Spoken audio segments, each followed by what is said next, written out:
What is good? What is good, guys? Welcome back to another live stream. I know I'm not one to live stream a lot, but welcome back. Um, Gentlemen, if you could please, if you do and can hear me clearly, please put a one in the chat so that way I know that you guys can hear me. Today, we're going to get into something that's probably going to be controversial. Um, about men being 55 plus, why they should stop dating overseas. Like I said, we're going to get into it. If you guys can hear me, please put a one in the chat so that way I know that I'm being heard.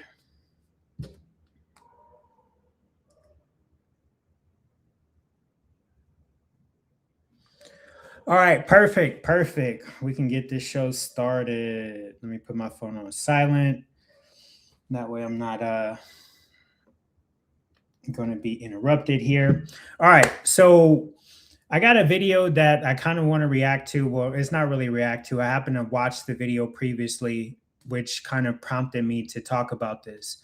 But not just this video, it's been countless other men within this age range that have kind of been finessed into, dating women that are pretty much old enough to be their daughters or younger, shall we say.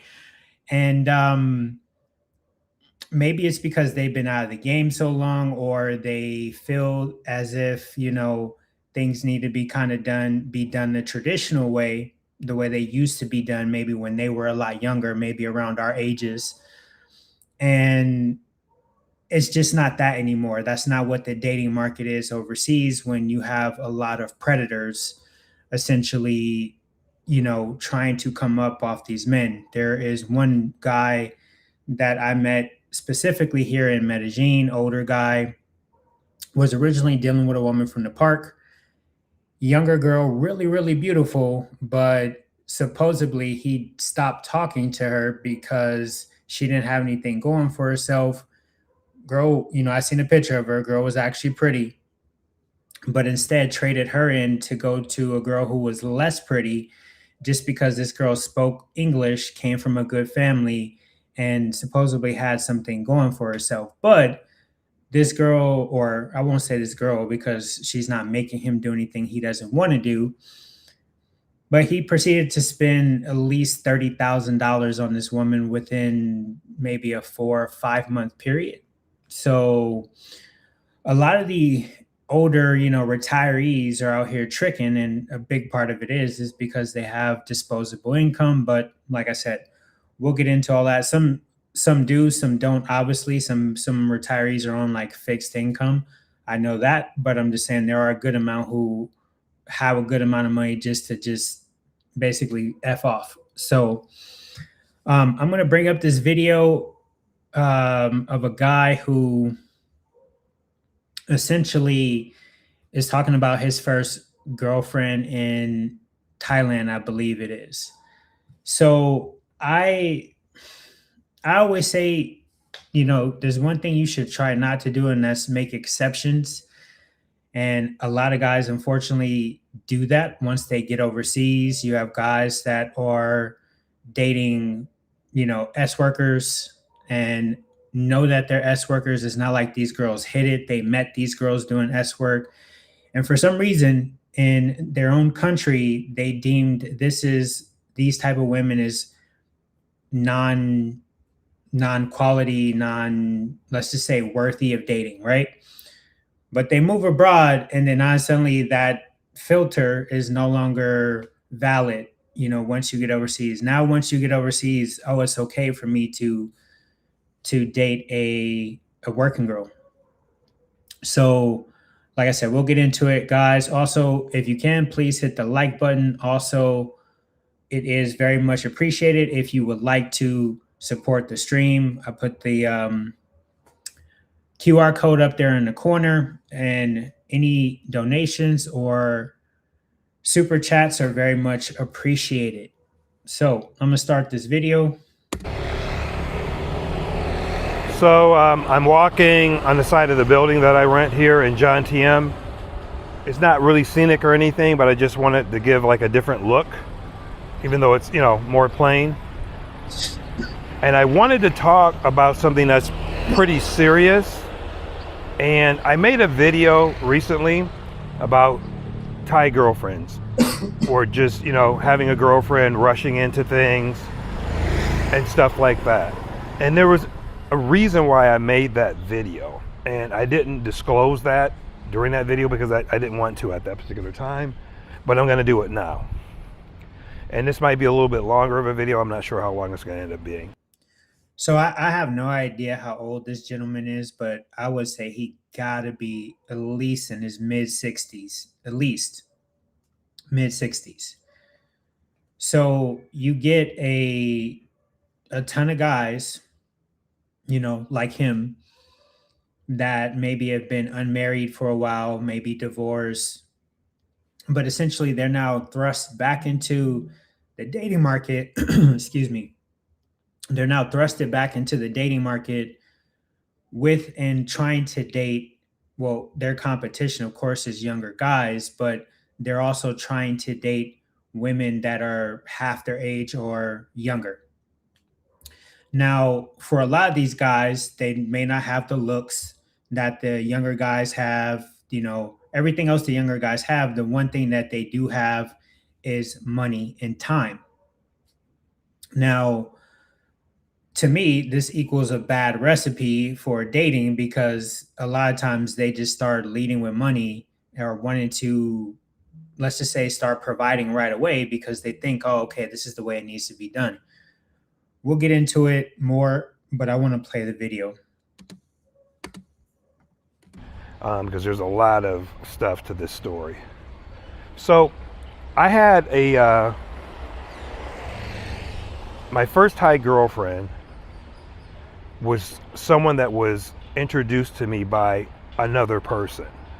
And this person that introduced me to this woman I ended up living with briefly was someone that I met last year, and then I saw her, for a little bit. And she was actually a freelancer. Now, you're not going to hear me on this channel talk about that stuff often at all because I don't want to. And I just don't. There's too many other channels talking about that. So as well, for some of you, if you don't know, on Instagram and on TikTok, I have marketed that I do loyalty tests. I did a video here on YouTube talking about it, but I've also had a lot of guys reach out to me as well from YouTube, but mostly from Instagram and TikTok. There are a lot of gentlemen, not just elderly like him, but also younger that are coming to not just Medellin or Colombia in general, but Thailand, Brazil, whatever. And they're choosing to get involved with freelancers. Why? I have no idea. Like I said, if you were in the United States, a girl who does S work is deemed unattractive, not a girl you would want to consider wifing up. But a lot of these guys are coming here to not just Colombia and getting into relationships with these type of women. Now, one thing that I have figured out, or at least what I think it is, this is like my most educated guess, I would say. And I've said this before, but this has kind of confirmed it now, is that women, a lot of the women that do S work, they're very, very pretty. And men that look like this, unfortunately, they're not going to get these type of women unless they're, or even I would say even find or get the opportunity to talk to them, unless they approach them through S work, through some type of pay to enter type thing. Because if this type of guy maybe went up to a girl on the street, tried to cold approach her or something like that, she wouldn't give him the time of day. So a lot of these guys are just trying to buy their way into having a beautiful woman at this age, but not even just this age. It's younger guys than this as well. Like I said, I have, a whole inbox full of guys that are hitting me up about, doing loyalty tests, and a good amount of them are older guys or just guys in general that are involved with S workers or freelancers. Now, why you are expecting loyalty from a S worker blows my mind, and I can't understand it. Usually, how there's that saying, how you meet them is how you're going to lose them, essentially. Um, and a lot of these guys, when these girls start doing things, like, for example, I want to bring this up. I'm not going to show the guy's face, but I want to read his message that he wrote. This is one of the things I wanted to bring up. Might as well just do it now. So this guy, according the girl he's dating is extremely beautiful. She's young, and this guy has to be in his like 70s, I would say. Definitely in his 70s. So he reaches out to me and he says, well, she seems to be on WhatsApp a lot too, along with Instagram, but she deactivated part of her Instagram, which I don't know how you deactivate part of it. When I went on it and checked her Instagram, is fully functional to the public. She wants to be a model, but I think there's more to behind the posing of the pictures. Like I said, this is an older guy, so I'm just kind of reading what he wrote. The posing of the pictures she puts out there. So what he's not realizing is that she's marketing herself. She's still trying to market herself. So she will take this 70-year-old guy, and do whatever she need to do to have him provide for her, whatever, until a better option comes along, somebody younger and somebody that equally has as much money or will do as much for her.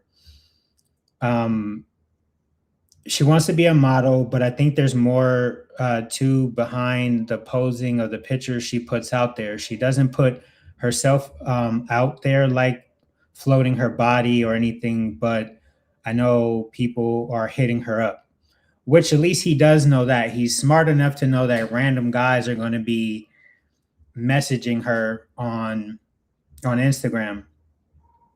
We both own we both own a place together right now. That's the stupidest thing I ever heard.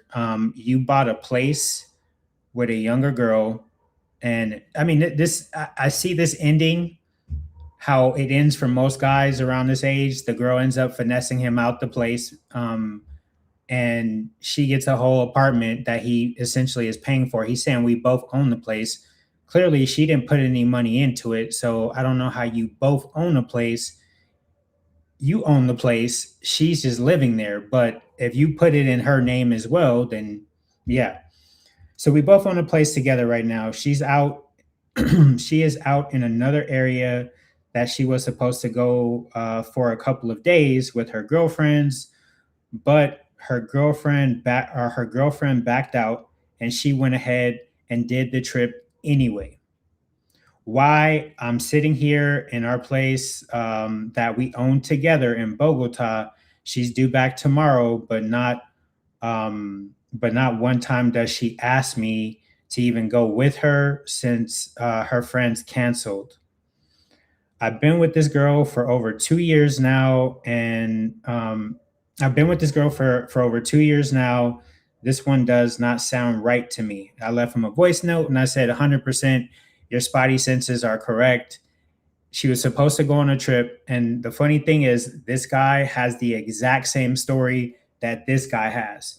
But generally, you only hear men in their 60s and 70s that are saying these type of things, which is why I'm making this video. So I basically said, your spotty senses are correct.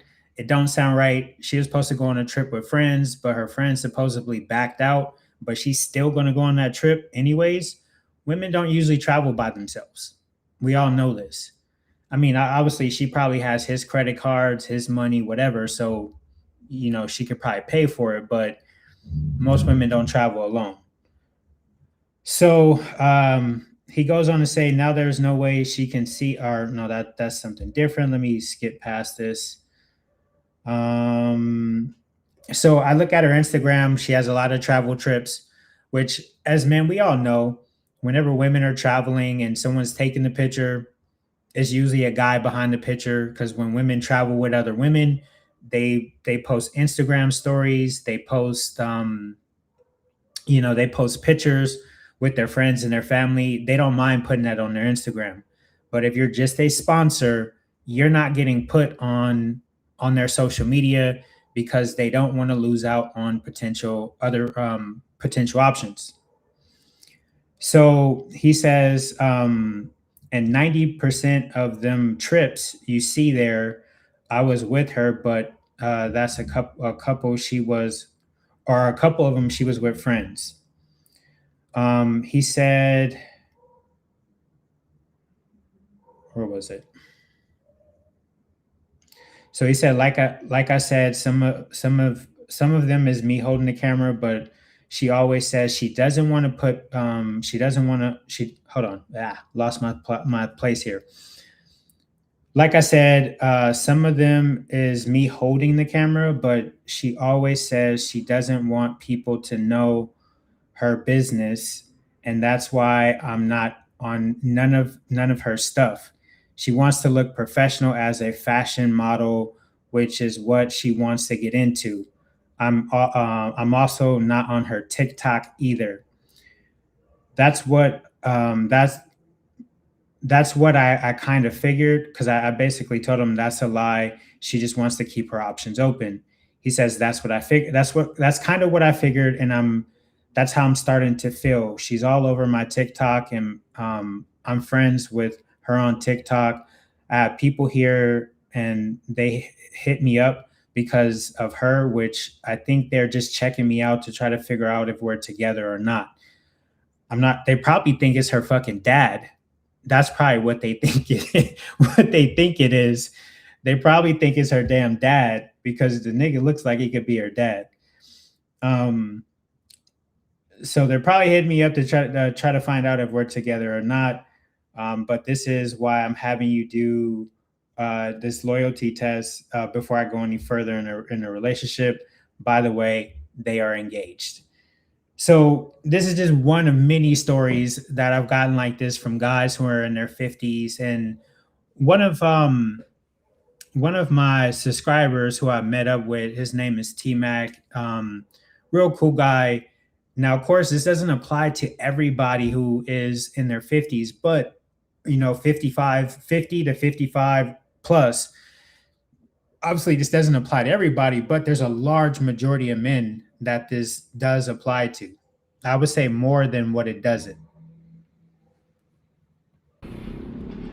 But anyway, but just in full disclosure, and so you understand the story.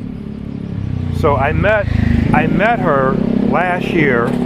I spent some time with her, and she was, to me at least, she was different than other women that I hung out with here.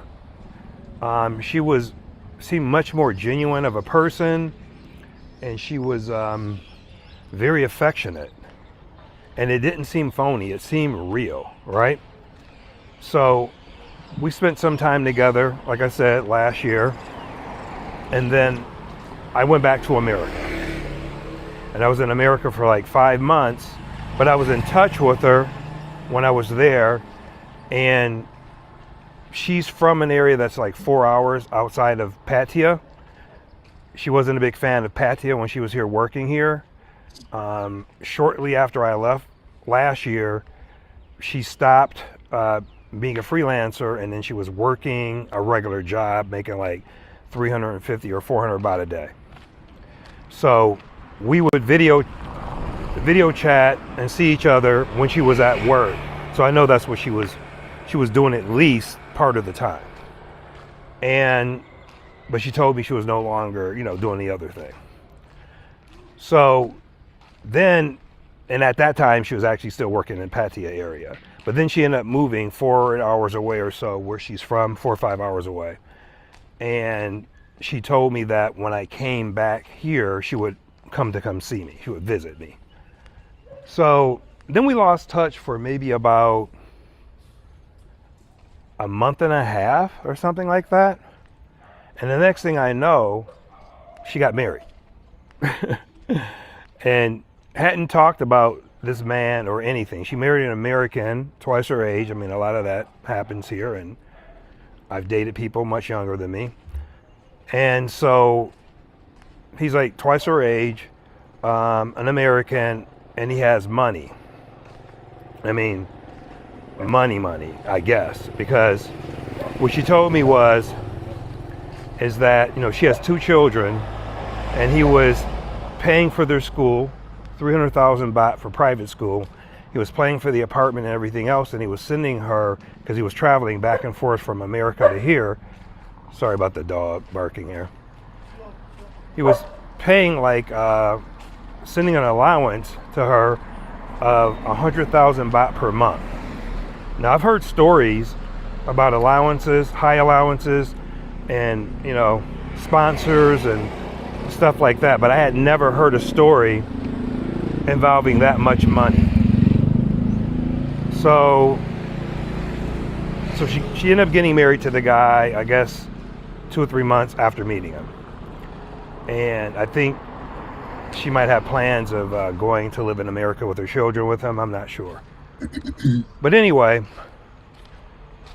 So, Chad, I want to know what your opinion is on allowances.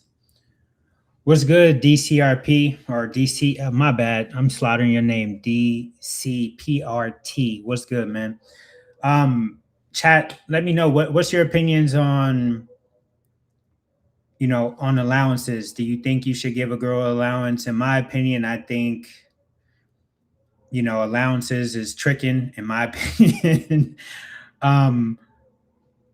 And I think if you are giving a girl an allowance, you're basically giving her money. You are essentially becoming the job.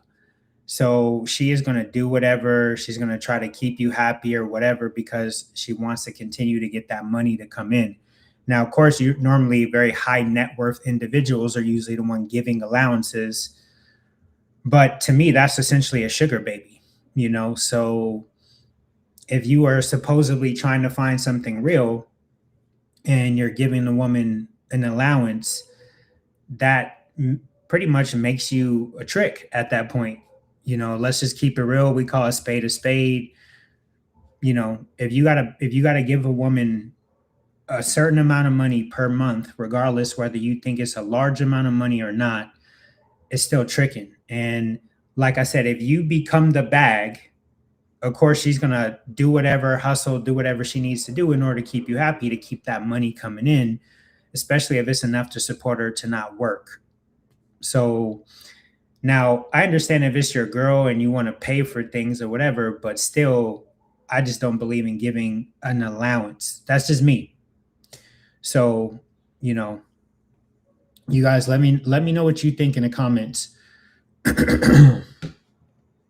So I found out about that. I ended up getting back here to Thailand, and we were in touch a lot, okay, quite often. And she wanted me to move to her hometown because she thought I'd be happier there than in the Pattaya area. And so she kept trying to convince me to come visit her and see what it's like there, to see if I would like to live there. Got to really watch traffic around here. So she was also trying to set me up. The weird thing is, the first time she tried to set me up, she tried to set me up with her mother. I was like, that was a curveball. I was like, I would totally feel uncomfortable with that. Forget about the fact that her mother is much older.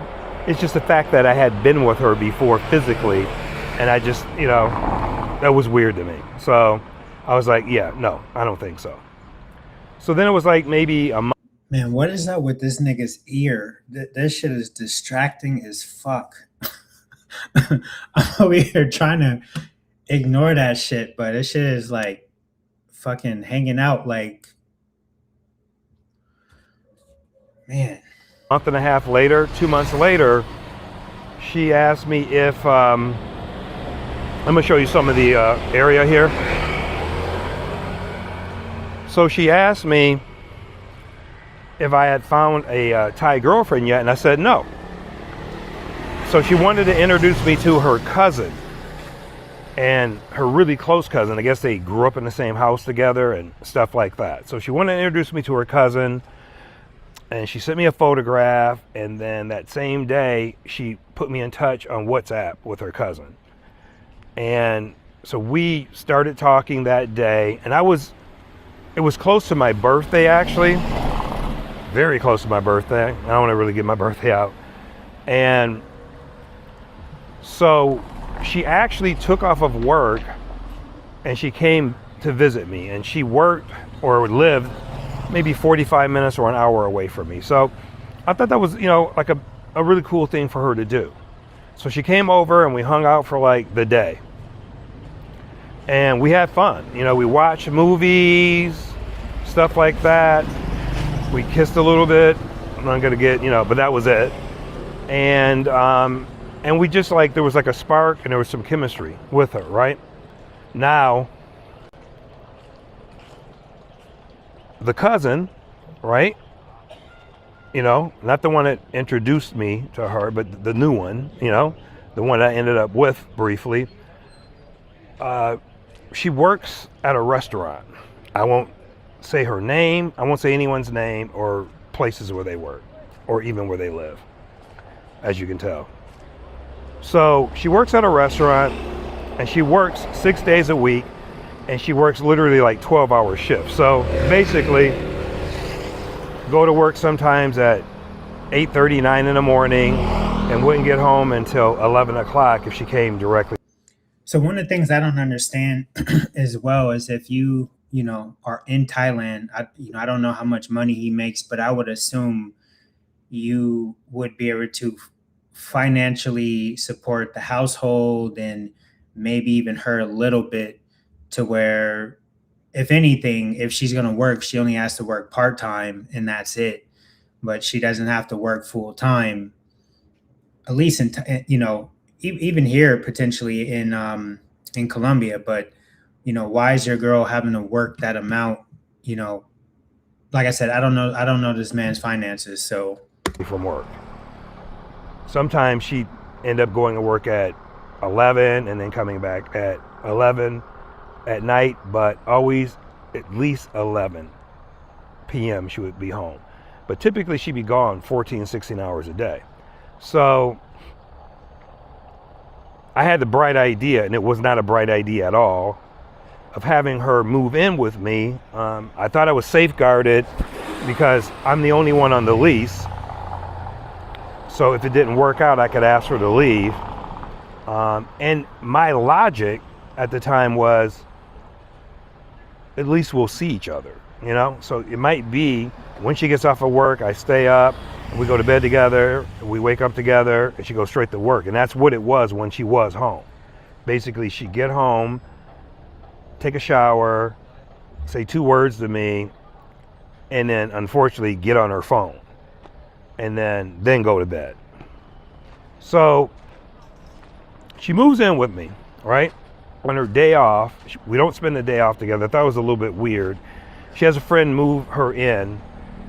help move her in, and I took them to dinner. The very next day, now we're just getting to know each other. She's just moving in, and this.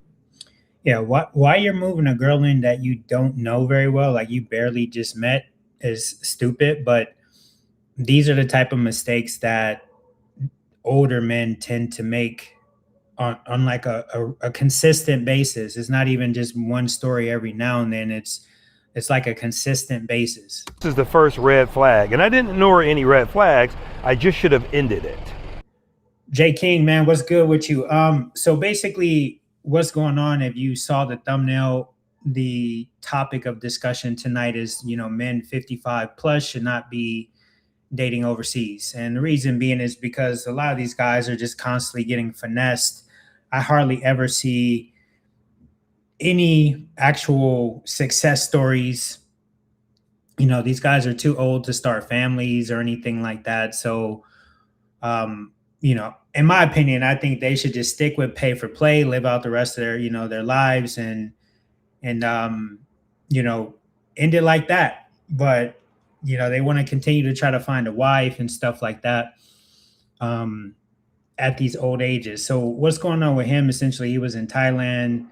He was dating a girl that didn't work out. She tried to set him up, essentially with her mom, and then that didn't work. And then he decided to, and he slept with this girl, by the way. And then she didn't set him up with her cousin, which he then moved in with him when he didn't even really know her that well. On top of it, there were already a lot of red flags that were being showed as far as her, not really paying him any attention, and essentially coming, basically just being on her phone and going to sleep, not really paying much attention to him. Much sooner than it ended.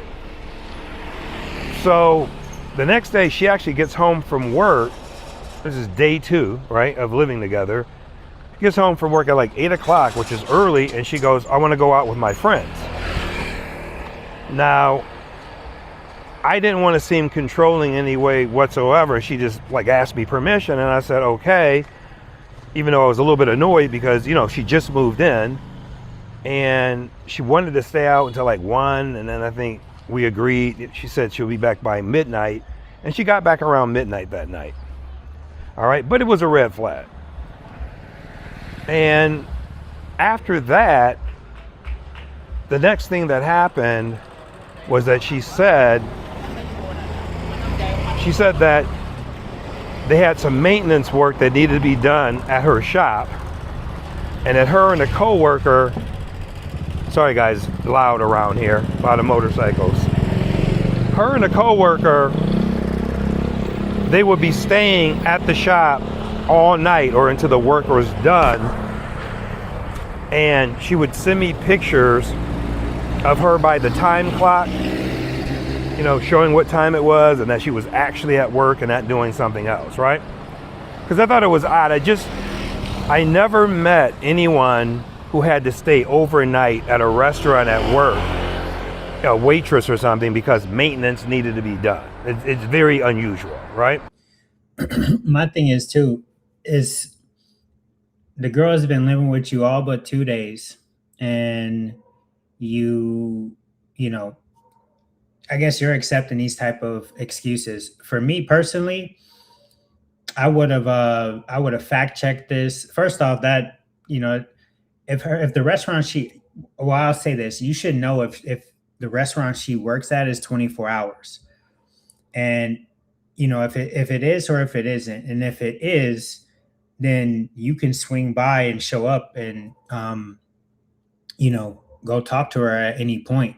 But if the restaurant is going to be closed, but they got to do maintenance, I mean, at this age, I don't understand how common sense doesn't kick in. Like, at what point does a restaurant need waitresses to stick around and do maintenance? Like, what are they going to do? Drill some holes or some shit? Like, it doesn't make any sense.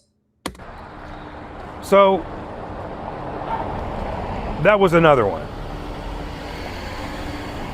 And then I was told that she had to go around an hour away from where I live, or we live, hour and 5 minutes away or so, to do some training at a different location, and she would be gone for 2 nights. And I was really highly suspect of that. So we got into, a little bit of an argument about it, or discussion, Like, doesn't this sound familiar? Doesn't this sound like the story that I just read from the guy that's asking me to do a loyalty test with this girl? His girl decides to go on a trip, even though her friends cancel without him. And these guys just accept that. And because they're already so invested that they can't just, get up and leave, or they're too afraid to get up and leave because of the investment that they made. And if any guys who are within this age range that I'm talking about, and you watching this right now, I would say, please don't ever be afraid to just cut your losses and be out. A lot of these women, especially here in Latin America, they want men that have backbones. They're used to men being very, as much as they say they don't like men that are very, I don't want to say masculine. What's the word I'm looking for? It's machismo, and in Spanish. I can't think of it in English. Um, but anyways, they, as much as they say they don't want guys like that, they're so used to it. And if you aren't that, if you're not going to put your foot down and say no, they're literally just going to run all over you and do whatever they want. And they're going to use you until they find another guy. So if you guys can remember the story that I was telling you in the beginning of this video about the guy here who I met, who spent about $30,000 on a girl within about a 4 to 6 month period. The crazy thing with that is she actually made him wait for sex a lot. And like I said, this guy's in his 70s. She made him wait for sex for a long time before she actually gave it up. And she was still effing the ex-boyfriend who they met through while they were together, and probably still is at this point in time. And she was using a lot of the money that she was getting from him. Whenever she would go out with the ex-boyfriend, she would pay for everything. Now, this is no news that women do this here. They get money from guys and then they'll support the barrio guy. This is nothing new, but this was the first time I actually seen it happen like in person, because I knew the ex-boyfriend and I knew her through him. And this guy happened to come in because the ex-boyfriend spoke fluent English, and he essentially would work with foreigners and essentially help them with stuff here in Medellin, which is how how this love triangle essentially happened. So yeah, these guys, they tend to fall into these type of things quite often. Tiny bit of a heated discussion about it. And then she went, and of course, when she was there, she wouldn't pick up the phone. Wouldn't pick up the phone. This is something that was commonplace with her. Just wouldn't pick up the phone. I tried to video chat her even when she wasn't at work, wouldn't pick up the phone. Then she sent me a photograph. Instead of picking up the phone, said she's about to go to bed, and she sends me a photograph of one half of a bed.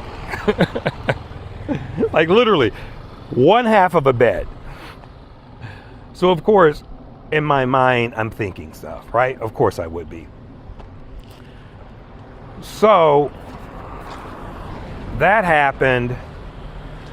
Then the next thing that happened, and I would not be afraid to say this. I would have been like, look, if you don't pick up the phone, one, this would have already been kind of like on the verge of ending this relationship with pulling this whole thing. But if a girl is only going to send me one half of the bed, I would be like, if you don't pick up the phone and show me the whole room, essentially when you get back, your shit is going to be outside. But like I said, these guys don't do that type of thing. They're just accept, the treatment that they're given. Because I think in reality, it's like, I'm too afraid to let it go, as I said, because they're too invested, or they just feel like they can't get anything better.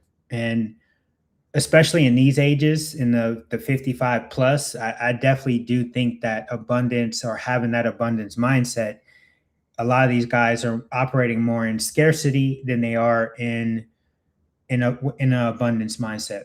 was she wanted to go.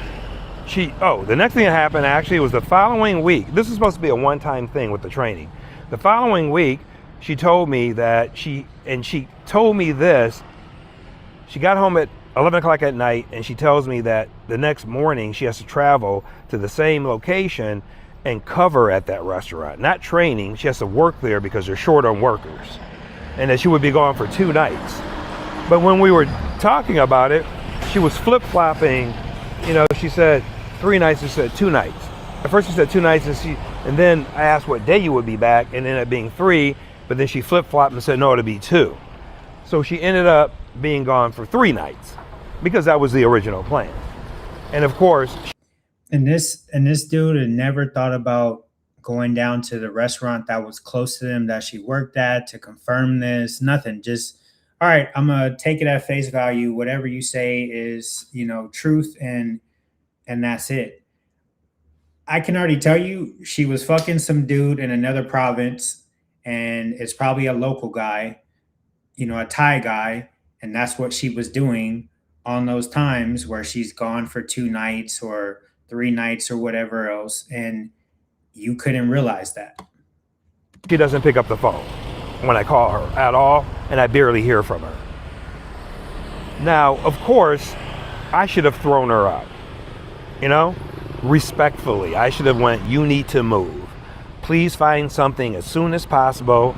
Give her like a week, because you can get, especially Thai people, I'm sorry, you can get a room out here pretty inexpensively, really quickly. Within a day, you can rent a room out here, if you're Thai in particular. And maybe if you're a foreigner. So she got back, and this of course caused a lot of discourse between her and I. So she got back, and then I think it was like a day later, another incident what she did too is it was her day off. She only had one day off per week. It was a Wednesday. And so that was the day we were supposed to spend together. So yeah, she got back from Rayon. Oops, I said the town, but it doesn't identify her. She got back from there, and she slept in the morning, and then she slept until like 3 in the afternoon. We're spending the whole night together, right? So then she wants to have a steak dinner. So I took her to this restaurant that I like a lot. I'll give the restaurant a plug. It's Robin Hood. It's in Central Pattaya. I took her there. I had like fish and chips, which is like 500 baht, 550 or something like that. And she wanted steak. The dinner ended up costing 2,100 baht with tip. And I see this also too is these guys, and this is a good test, you know, whether you have a good girl or not. If you go to a restaurant and she wants to order the most expensive thing on the restaurant, I mean, not on the restaurant, my bad, I can't even speak. If she wants to order the most expensive thing on the menu, then she's not the one. If you have a good like I won't even say conservative girl, but they're gonna stick with something within like a normal price range. You might even hear, oh wow, this is really expensive. My ex-girl, what she used to do, at least when we first started dating, she would always act like she didn't know what to order because she didn't want to order anything that was too expensive. So she would be like, oh, I don't know what I want. You just pick something for me, essentially. So, you know, hardly ever would she want to like pick anything. She would just be like, you order something and either we'll share it or you just order something for me because I don't know what to get. That's more of what you should see, not so much, you know, oh, girls like, oh, I want to get the tomahawk steak. And of course, with these type of guys, it happens all the time. And they're just like, oh, well, I want to get her whatever she wants. And it's not just guys in this age range, it's younger as well. Expensive dinner for Thailand. Her steak was most of it. And so during the dinner, and I'm gonna give you some more scenery. During the dinner, she informs me that she had some packages delivered to her old room, not our apartment. Her old room, and that she needs to go there to pick up the packages. So I said, okay, I'll go with you. She objected to it, big time, over and over again. Didn't want to inconvenience me and all this other crap. Now, we finished dinner at around 5 o'clock. And of course, I was annoyed, I was upset. Because of course, I felt like I got used for an expensive dinner. So she came back after being away, getting her back blown out, slept the whole day, then made you take her out to go eat at a fancy restaurant, and then after bounced on you as well. And these are the reasons why I say guys 55 plus should not be dating overseas, because there's countless stories.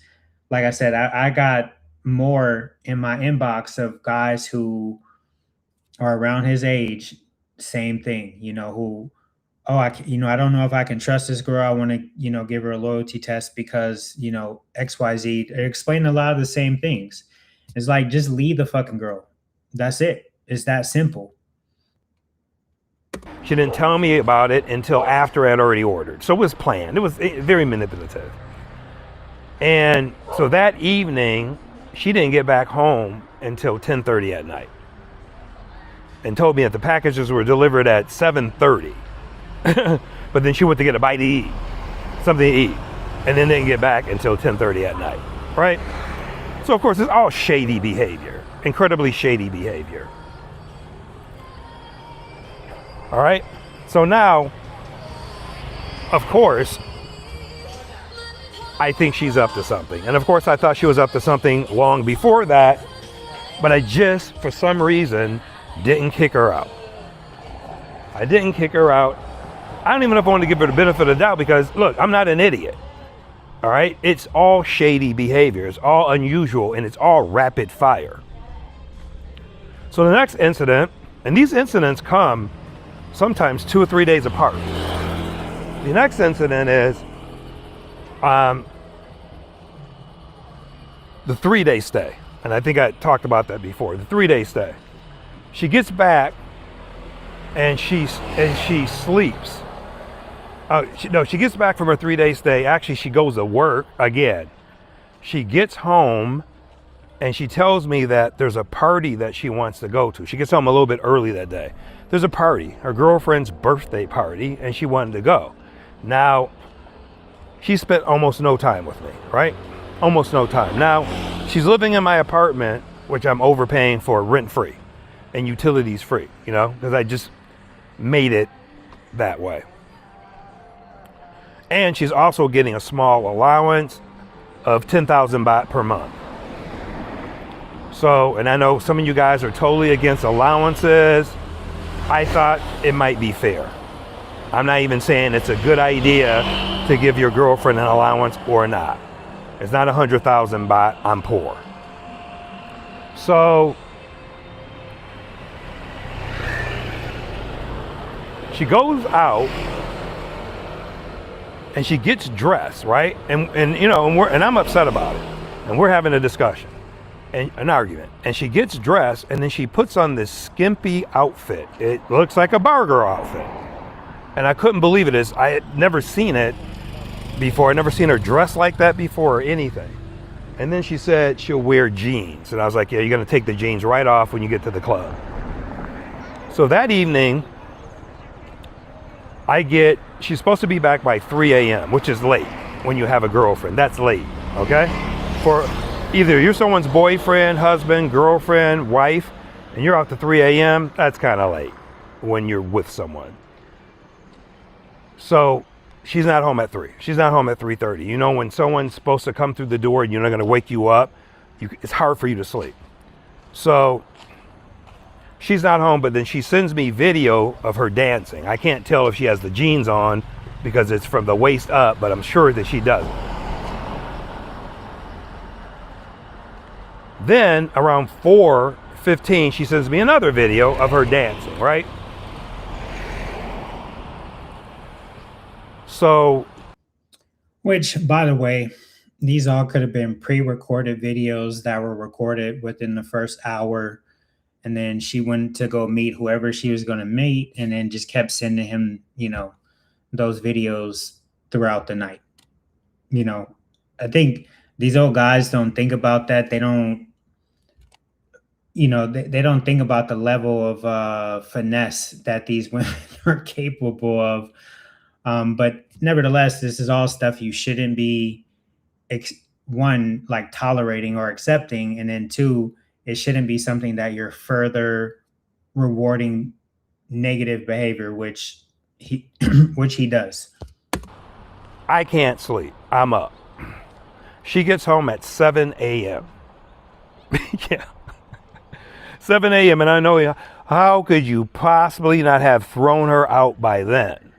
But I didn't. I kept giving her a break and thinking the worst, of course, right? And that's one thing I don't understand. It's not just with older men, but men in general. Like, what is the purpose of keep giving women like the break, the benefit of the doubt? Like, these aren't your children.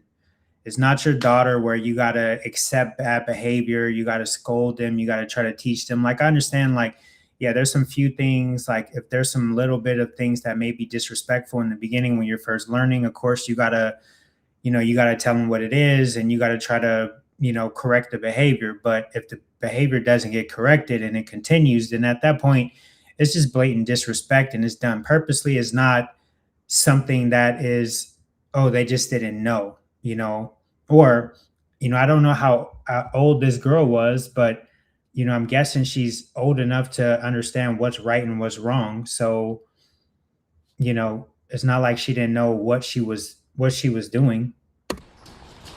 So the next thing that happened that was, and there's a lot of selfish behavior in between by her, like a lot. Like, she won't do anything. She won't clean up after herself. She won't clean the shower, even though she's taking 2 a day when she is home and in there for an hour at a time.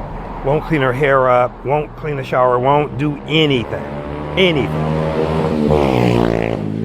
So, and by the way, if it comes off like I'm complaining, I'm not complaining. I complained to her. I'm not complaining to you. I'm just telling my story, hoping that someone can learn something from it. So what happened is then the next big incident was, and I'd always get like so loud on this road, guys. Sorry. I always get like almost no notice when she's supposed to go out of town. It would be, the next morning or that night. So then I get a text from her like at 7 o'clock in the evening, 6:37. She's at work and she's like, they're now making me go to their other location in Bangkok for 2 days. Say, no, now they got another location in Bangkok. Do you work at McDonald's? It's not McDonald's. And so she says, and they're giving us a car to come home. I'm going to come home and change clothes or, grab some clothes. And I'll only be gone 2 nights, right? How many nights is she gone? 6 nights. She's gone for a week. She's gone for a week. Like an entire week. I don't kick her out still. But I am definitely upset, right?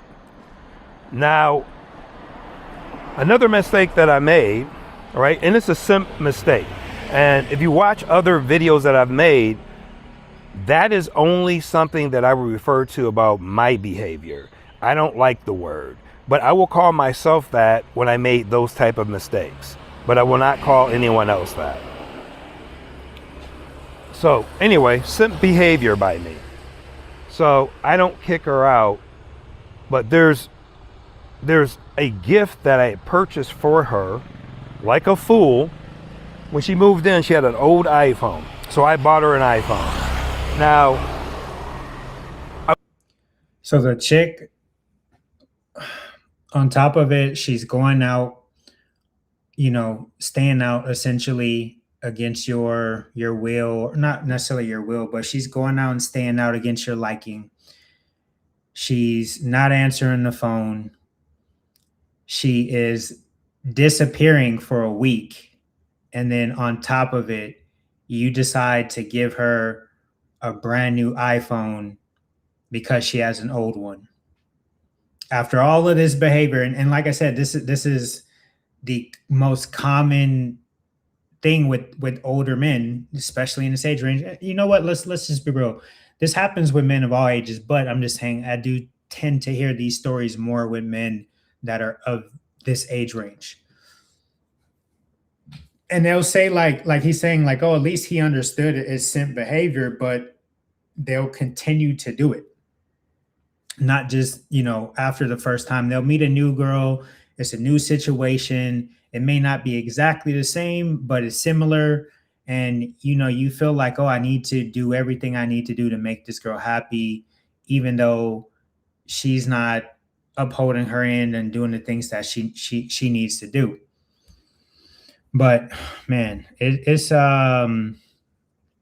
crazy. Let me get to some of these comments real quick. Jesse says a lot of these older guys have been out of the game so long that they're clueless to how these younger chicks behave compared to women in their generation. 100%, man. It's like, maybe back in the 80s when you first got with a chick or whatever, like women aren't like that anymore. They're too influenced by social media. They're they're trying to copy and emulate prostitutes. And I say that because, they see other women who are traveling and in all these nice places and whatever. And they're like, oh, I want to be like that, or oh, I want to look like that. So, but a lot of these women are prostitutes. So they're just trying to copy them.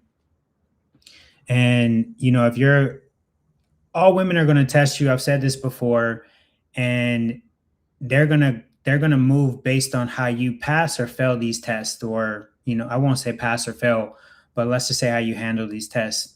And if she tries to, oh, okay, I'm going to stay out late one night, and you don't correct it or nip it in the butt early, then she's gonna be like, oh, okay, then I can just get away with that and continue it. It's, yeah, it's definitely crazy. Sometimes you just got to realize, if you are older and want to be with younger women, you are in automatic sugar daddy category. If not, date older. 100%. I couldn't have said that better. Like, if you don't want to date women around your age, then yeah, that's more than likely exactly all you are. After a certain age, you're now sugar daddy. It is what it is, especially like you said, if you're dating younger. Thanks for the videos. I just subscribed to your channel, watching from Tucson, Arizona. Appreciate you, man. Thank you for the sub. I really appreciate you. Glad you enjoy the content. And Sleepwatch says no allowance. Yeah, I'm a huge believer in that. Definitely not. No allowances at all. Damn, Unc was getting played off the rip. 100%. Passport Graffiti. Are you ever going anywhere else, coffee region, or is a Medi expat addiction hard to break? All right, so let me explain this real quick. I'm not sure, Travel Lover, if you still in the chat or not. So initially, I was planning on going down to the coffee region, and I started doing this whole social circle thing. If you've watched my videos, my content has kind of changed a little bit, more from kind of talking head to more social stuff. I'm just trying to show you guys what that potentially can be like, if you do develop a social circle here in Colombia or wherever it is that you live. So my plan was to actually go down to the coffee region on like June 1st, or it was May 1st.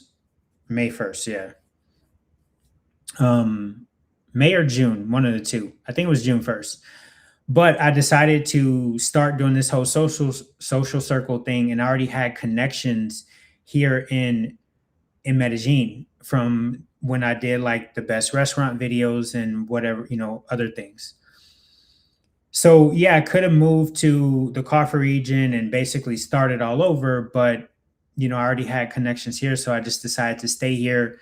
And I've already been building this, so I didn't want to just kind of be like, all right, I put all this time and effort into doing this, and then now just up and leave, and I got to start all over.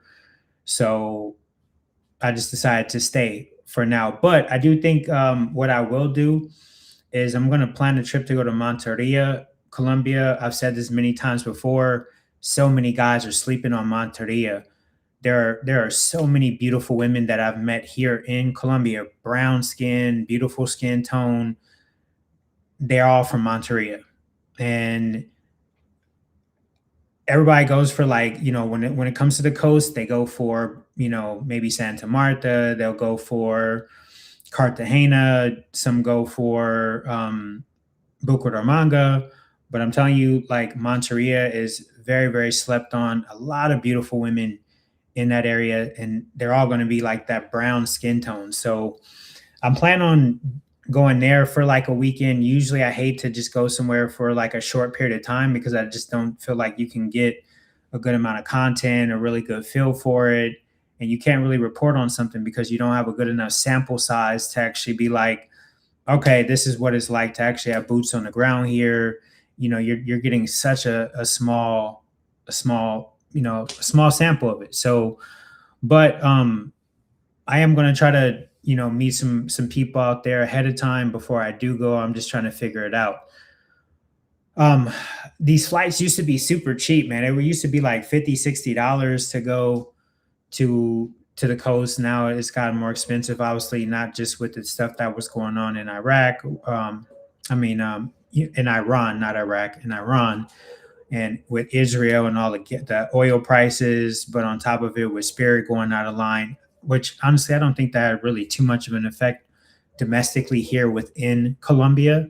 It was more so just internationally. But anyways, I think it's been a little bit of a trickle effect where prices pretty much have gone up for everything.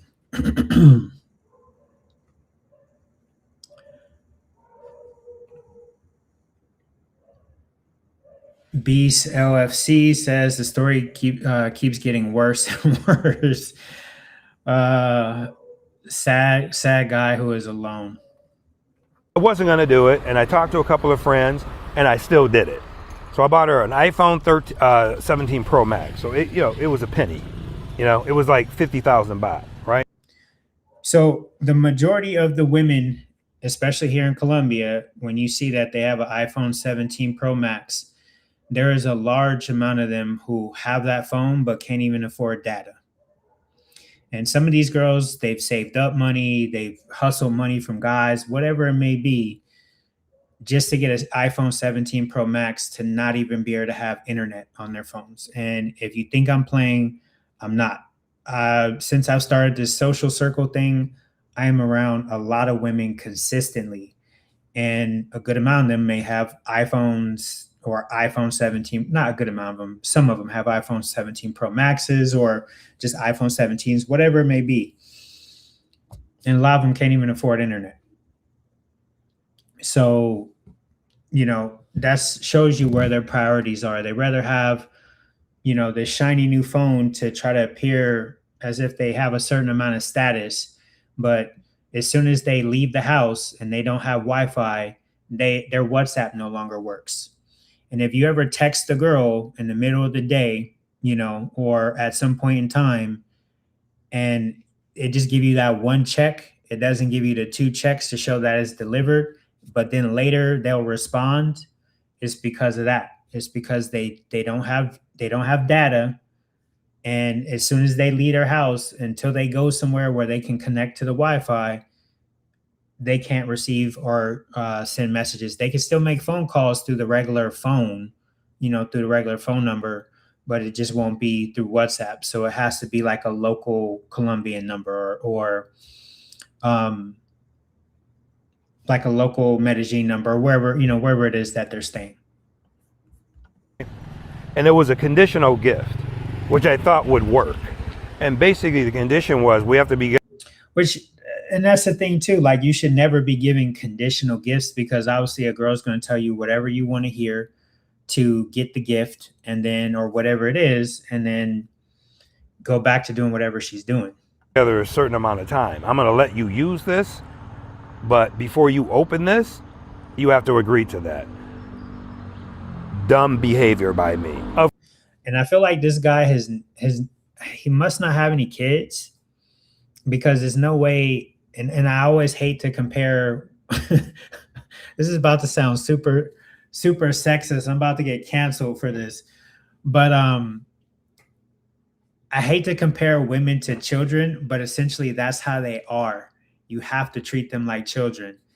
Like I said, I know this is extremely sexist, and I'm going to get canceled for this, but it's just reality. You have to treat women like children. And I feel like if this guy had children, he would definitely be better with women. And you cannot be like, all right, well, I'm going to give you this if you do X, Y, Z. Of course, she's going to agree to it. I mean, the last time some idiot like me bought her a phone was 5 years previous, because she had an iPhone 12. So of course she's going to agree to it, right? And of course she's dishonest, so she's going to agree. And of course she's going to do everything she can to continue the behavior. And what you would also do a lot, right? Her and her cousin both was gaslight. Gaslighting is a big thing with people who are doing stuff that they shouldn't be doing, right? And they turn it around and they put it on you. So She was doing a lot of gaslighting. You must have trust issues and this. And I was accusing her of lying and not being a good person because of all the stories about all the days that she was gone and what she was doing, and claims that she wasn't doing these things, which would be typical of this type of behavior anywhere in the world. But in Thailand, definitely. So a lot of gaslighting by her and her cousin, who I was close to, and then it became a rift between us where I ended up blocking. So chat, by the way, 50,000 baht comes out to about a little under $1,500. So for a woman that did all of this stuff, left for a week without telling you, you know, saying she has to work, disappearing, not answering the phone, and all this, you decide to essentially reward her with $1,500. Her because she's very close to her cousin. She knows what she's like exactly. And with the iPhone thing is, my fault I bought it. Let me say it again. My fault I bought it is after we're together a couple of days or so, I get a text from the cousin, with a picture of an iPhone stating that you should get her this or something. My husband gave me this when we started dating. And so obviously it was a manipulation. She acted like she didn't know anything about it, but they were working in tandem. But once again, my fault. So anyway, so what happens when you do something like that is you put yourself financially behind the 8 ball. Then you should not have bought the phone. If you can't afford it, why would you go and reward this type of behavior if the woman is not acting how you want her to act or acting accordingly, and you can't afford it? And there was a guy who was on 90 Day Fiance who ended up getting with a girl here in Medellin who was like 19 years old. This guy had like a sunglass business that was failing, that wasn't really doing very well, but he was basically taking all of his money and pouring it into this girl. And essentially when he came to Medellin and was like, essentially, oh, I don't have, money to do this or whatever, the girl essentially got pissed and, decided to, or got mad at him and decided that they needed to take a break or whatever. Like, clearly a lot of these guys don't understand that, if you were or trying to sort out a gold digger, your money inherently should never separate from you. Or better yet, let me put it this way: your money should never separate experiences that are tied to you. If a girl's with you and you want to take her out to eat, you want to take her on vacation, whatever else she can experience the finer things in life, but it needs to be with you. It cannot be once you leave, you now start sending money and doing things like this to help support her, because most women who are gold diggers or just only after you for money, they're always going to try to separate you from your money. That's what gold diggers do.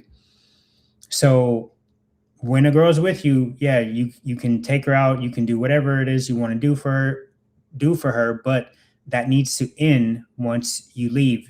It doesn't mean, oh, her rent is due, you need to take care of it, you need to, help her with medication for her uncle who just had a surgery, whatever it may be. Like, your money needs to stay with you.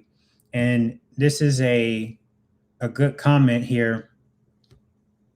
Loneliness will make you do crazy things, especially when you're up there in age. I think what it is too is a lot of guys just aren't comfortable with being by themselves. They're not comfortable being in their own space. They're not comfortable in their own solitude.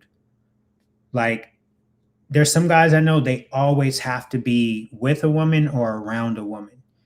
And it's like, it's okay to be by yourself. Like, you got to be able to be okay with that and get used to it. because or else you end up like this. It's like, oh well, you're single at a certain age, but you rather, take anything that you can get than be by yourself. Behind the eight ball, because part of the reason that I did not kick her out is because I didn't want her to leave with that phone. No way. I wanted to factory set that phone and sell that phone and get something out of it, because she's not genuine whatsoever, right? So the phone became an issue, and the phone became an issue with me because I'm like, how much money am I losing in this relationship? Well, the phone is a huge chunk of it at that point, right? The allowance is 10 a month, right? I think I ended up giving her 13,000 worth of allowance by the time she was out, okay? I gave her 10 and I gave her an advance to go visit her family. So the next big thing that happened after that is she was going to visit her family. I was actually initially supposed to go, but because I was accusing her of being a liar, it became problematic for me to go on that particular trip, right? And I was nice and I was sweet, and I had bought her mom a gift, and I gave her the gift to give it to her mom, even though I wasn't there, which I shouldn't have done. And I also gave her like 3,000 baht like advance. She wanted more, but I said no to that. And so she went to go visit. She was supposed to only be gone 4 days. She all of a sudden claimed that her father was gravely ill. Not a sick buffalo, sick dad. How long did he say he knew her for? He said that she moved in after like it was a very short time. It was like less than a week. So he's still essentially getting to know her during this time. Had he just left her where she lived, he would have seen all these red flags and she wouldn't have been living with him. But, because she worked supposedly long hours, he figured moving her in would at least allow them to see each other somewhat than what they were seeing each other when they were living apart, essentially. That he was gravely ill, in the hospital, needed surgery, all this stuff, right? It just kept getting worse and worse, right? And of course, if I thought it was real, I would have like real compassion, but I don't believe anything. So, she's supposed to be gone 4 nights. Second night she's gone, I'm trying to confirm how long she's going to be gone. She won't answer. She won't answer. And that's because she intended on being gone longer. Well, she ended up being gone 9 nights. She was away 9 nights. So when she got back, I didn't let her in at first, but I ended up letting her in because she did live there. I didn't know where she was going to be sleeping that night, etc. But I did secure. All right, so we got a comment here. I want to kind of talk about this or bring this up. You guys can share your thoughts.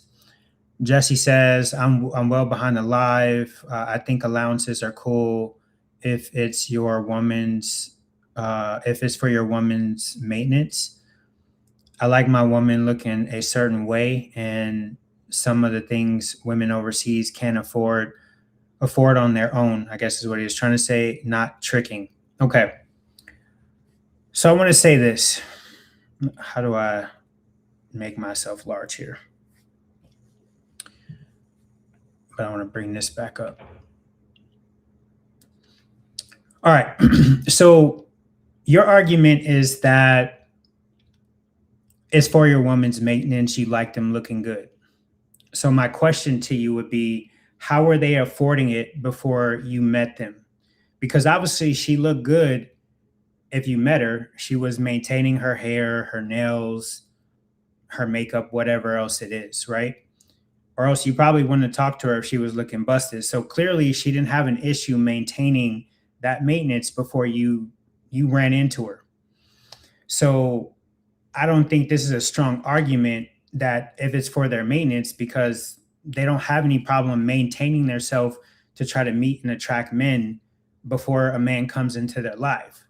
So, what maintenance are you really helping them out with if they were able to maintain it before you met them?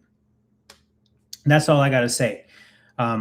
Like I said, you can think differently, but I don't agree with that. I don't agree with allowances. Period. Like I said, once you start giving money directly to a woman for nothing, I mean, you may say that it's maintenance, but if you're giving it to them for nothing, then you officially fall into that trick category, or into the, you're now a job category, because they're working, they're trying to do whatever they need to do for that bit of money that you're giving them per month.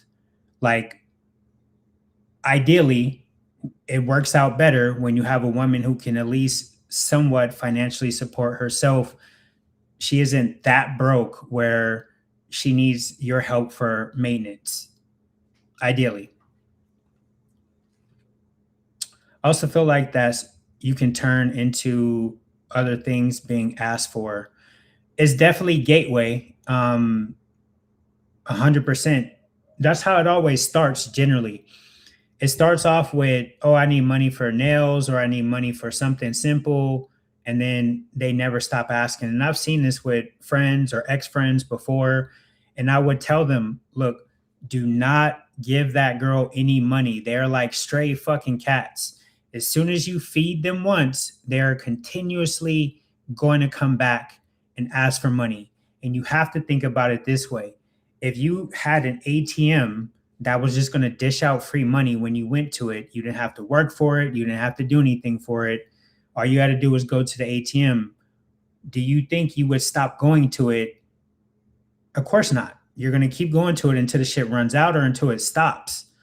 And most of the time, this is always what happens. And especially with women with kids, which is one thing I'm huge on, is not dating single mothers. But there's tons of men who are coming here, not just to Colombia, to Brazil and other countries as well, and deciding to take on baggage from another man. Now, some of these men, and in my loyalty test as well, there's a bunch of these guys also who, maybe feel like, oh, I can't have kids, so I don't really care if the women have kids. Okay, great. But there really should be no reason why you move to a whole nother country to pick up someone else's responsibilities or someone else's baggage.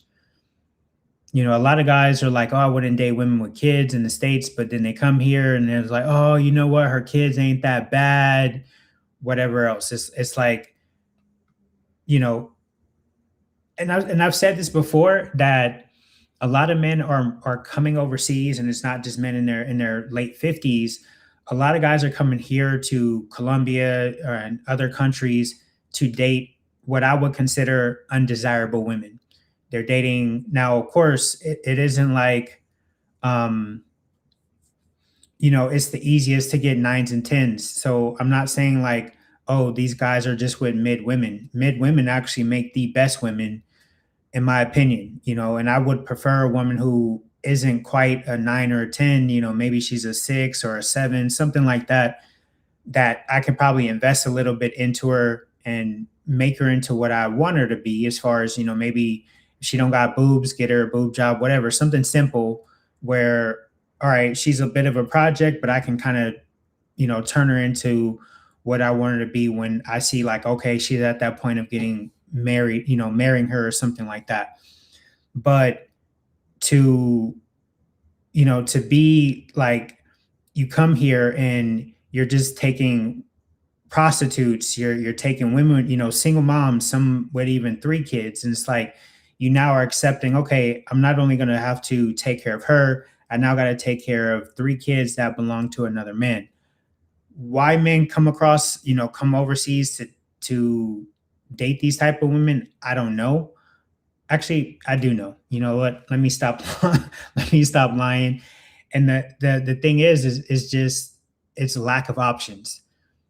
I'm just gonna say it, because if you had the option of a girl who was pretty and didn't have any kids versus a girl who had kids, you cannot tell me you'd be like, oh, you know what? I'd rather take the one that has kids.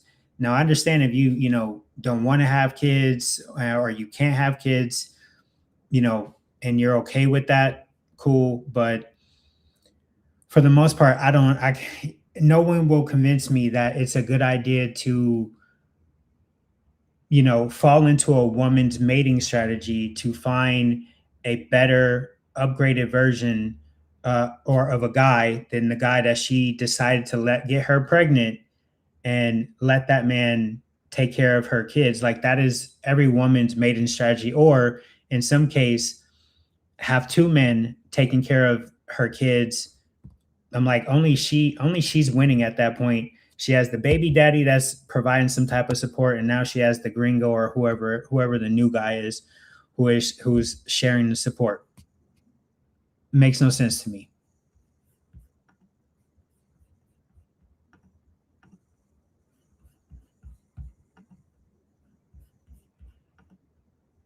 The iPhone. I secured it, I put it in my safe, and I was like, no, you're not getting this. This was a conditional gift. This is away 9 nights. So when she got back,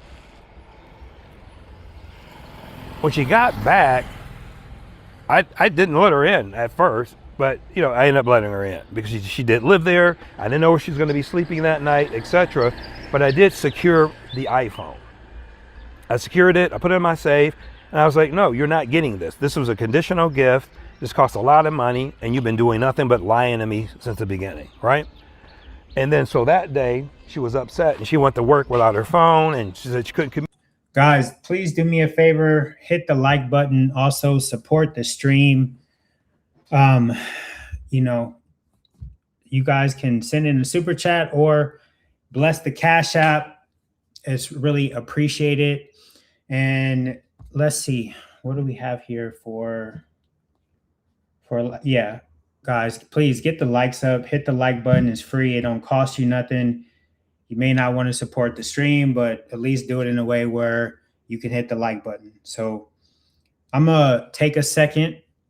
I'm going to run my intro back, let y'all like the stream, and I will be right back. So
all right. Let's see. We got 33 in here and we only got 14 likes.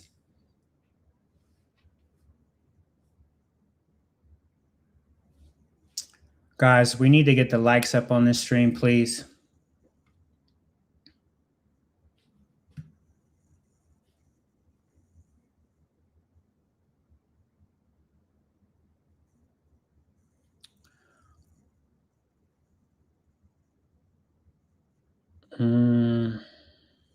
Let's see here.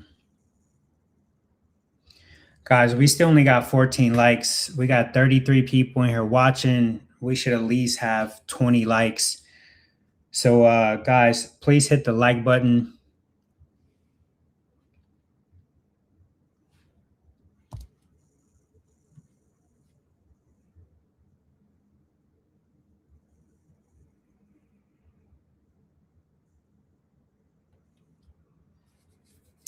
When are you moving to a new city? I don't plan on moving to a new city anytime soon, because I'm building and developing something here with the whole social circle thing, and I already have too many connections here. So for me, it just doesn't really make much sense to move right now. Like I said, I could, but also I do have a car here. So wherever I go, I got to figure out how to get my car there as well. So if it's somewhere, close by, I can drive to like the coffee region. That's a 4 or 5 hour drive. I could essentially load all my stuff up in my car and drive that. But anything further than that, I would probably want to look into towing the car or something like that. I don't know. Um, but yeah, I don't plan on moving to a new city anytime soon. I'll probably visit other cities, but um, don't necessarily know about moving to a new city. uh, guys, please, I don't want to ask this again, but get the likes up. We only have 16 likes and there's 26 people watching. So hopefully we don't have any hate watchers in here, but um, the least you guys can do is like the stream.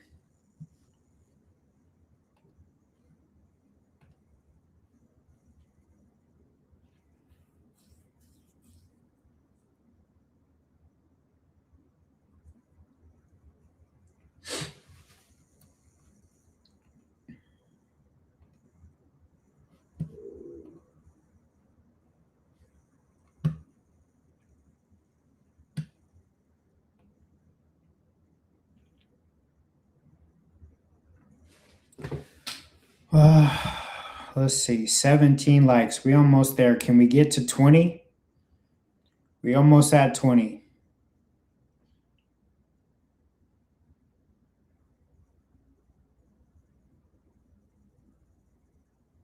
No, we could at least get 20 likes.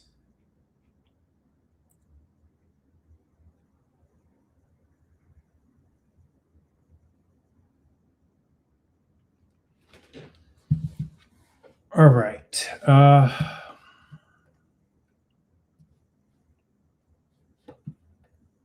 Communicate with anyone, and the sob story and all this garbage, right? So she came back, and believe me, I wanted her out. You can imagine, I really actually did. I just didn't take action. You gotta take action. It's not enough to want something to happen, you have to make it happen. So, and I'm talking to myself and anyone who can learn from this. So anyway, what happened was, so I gave her the phone the next day to go to work. Then she came back and she had this huge attitude. Now, she was always cold. She was always distant. She was not interested in me at all. She got involved with me as a grift. She got involved with me as a scam. She got involved with me because her cousin probably said, hey, look, this guy had a thing for me and whatever else, and I'm gonna introduce you to him and get what you can get from him. And backtracking to the cousin, the problem with the cousin is that I put her on a pedestal and I forgot how I met her. I put her on a pedestal thinking she was different, and I completely forgot how we met. So I'm in trouble and they're gaslighting me because I'm accusing her of doing things like. So when he says he forgot how he met the cousin who hooked him up with the girl he's currently with now, which is, her. Okay, let me word that better. He forgot how he met his original girlfriend who then hooked him up with her cousin. She was a bar girl as well, basically a working girl. So you got another guy in his 55 plus who came there, met a working girl, and then decided to essentially start dating her. So this tends to happen a lot. As I said, you get a lot of men, and especially here in Medellin or Colombia in general, who are trying to turn hoes into housewives. And then they're surprised that the girl, acted completely opposite of a housewife or of a wife. And why this is, I guess it goes along with the same thing as many videos that are out there about guys getting drugged and robbed here, and there's still guys that still get on dating apps. They still, you know, take two girls back to their Airbnb. They still stay somewhere without 24-hour security. They still do everything opposite of what every video out there warns them about. There are still guys that are ignoring every story out there like this one of guys dating working girls, dating 304s, freelancers, whatever you want to call them, and trying to turn them into housewives. If you want to meet, and I'm going to give you guys a sauce here, if you guys want to meet the best quality woman that you can possibly meet, my advice to you, and please listen to this carefully, is try to be friends with them first or try to meet them through friends. If you actually invest a decent amount of energy into building a social circle, whether it's with expats, but it's got to be expats that hang out with locals as well, or it's just only Colombians, you will start meeting different groups of girls from different social classes and, you know, that have been kind of pre-vetted essentially. Um, but this is by far the best way, and this is how most people meet their significant other here in Colombia. When I've asked most of the girls that I've gone out with, how'd you meet your ex? How did you meet your ex? How did you meet your ex? Oh, I met him through school. I met him through a friend. I met him through a cousin. I met him through a girl that I work with. It's all social circle. It's not, oh, I met him on Tinder, oh, I met him on Instagram. And most of the time it's through social circle. So I would highly recommend for you guys, if you can, try to meet women through social circles. And for a lot of guys, I understand some of these working girls, they are extremely beautiful, got the body and whatever else. And for a lot of these guys, and it's not just older men, like this gentleman here, it is younger guys as well. You're not going to get that amount of beauty, without having to pay for it, especially if you're here just on a short trip. And most of these guys, they're here for a short period of time. They met a girl who's working. They decide to keep in contact with her because she's very pretty. And, they start talking to her. And of course, this girl is like, okay, well, this is just another source of income. And, and a lot of these guys, like there's a guy who, I'm helping out now doing the loyalty test. He has not met this girl yet, met her online. I'm not going to say the dating site, but met her online, not Tinder or Bumble or any one of those. And they've been talking for maybe about a month. They have not actually met yet, only video call. He doesn't really speak Spanish. He sent her a little bit of money, but, it's like these are what guys are doing. They feel like, oh, I meet a girl in Colombia, I got to instantly start sending money. Like, you don't have to do that. Possibly being a freelancer because of her behavior, right? And they're like so insulted by that. So insulted by that, right? And it's like, wait a minute. But your cousin was doing that very work less than a year ago. So, but the one I'm with couldn't possibly do what her cousin was doing.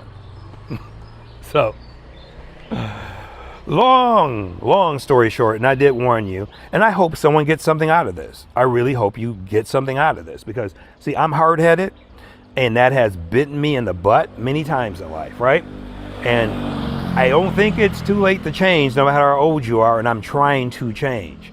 You could try to be a nice guy, but there's a huge difference between being a nice guy and being a moron. So a lot of these guys, right? They say I'm trying to change, and then they stay in the same cycle. They continuously. How do I explain it? They continuously stay shopping for women in the same areas. None of these guys I ever see try to build any kind of like social circle or anything like that. It's literally just, all right, I'm gonna keep going back to the same bars and things like that to meet women.